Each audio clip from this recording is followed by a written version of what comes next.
With Ahsoka Tano unwilling to train the child Grogu, and instead pointing Din Djarin toward Tython, the home of the Jedi, could we be looking at the formation of Luke's new Jedi Order?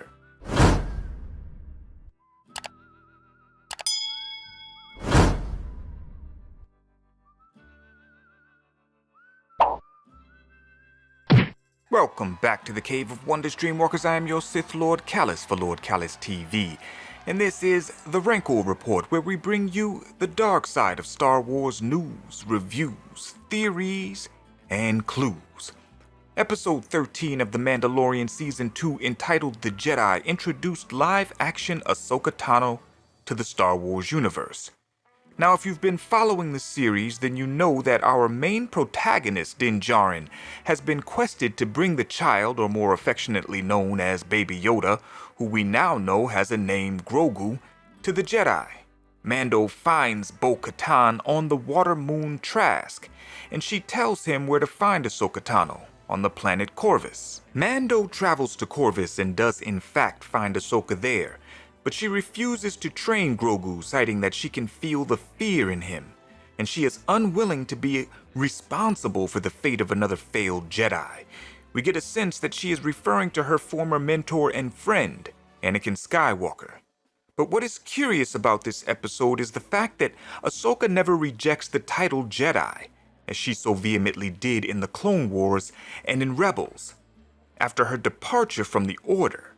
So what's the deal here? Well, I'll tell you what I think. Ahsoka is once again a Jedi. The first thing we need to remember is that The Mandalorian takes place 5 to 7 years after Return of the Jedi.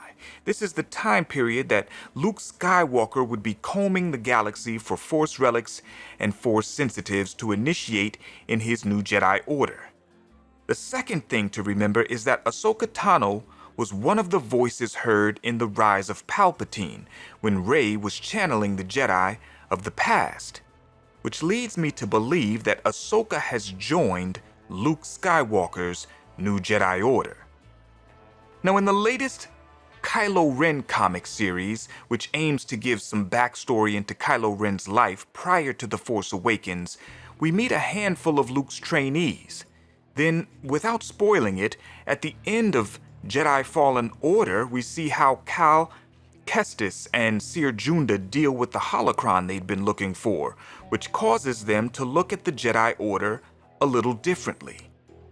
And that new perspective is more in line with Luke Skywalker's way of thinking for his new Jedi Order in the EU.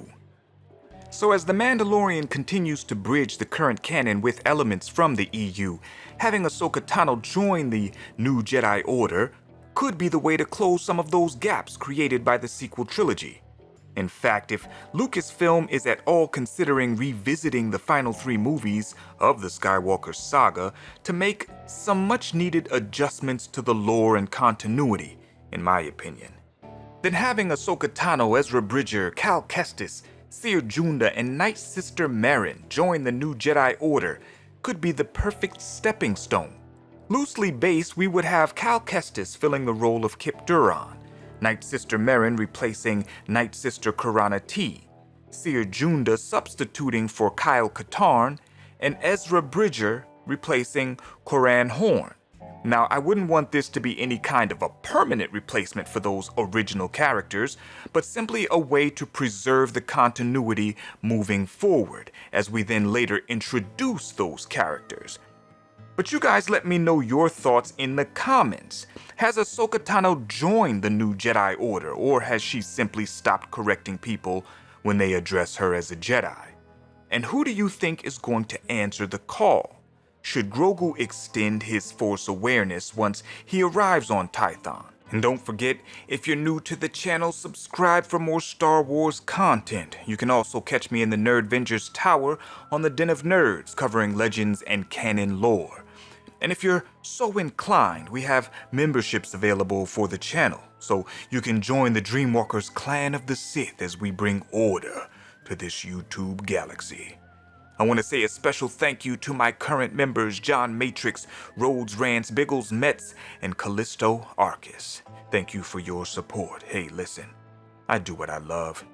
I hope you love what I do. This has been the Rancor Report. Until next time.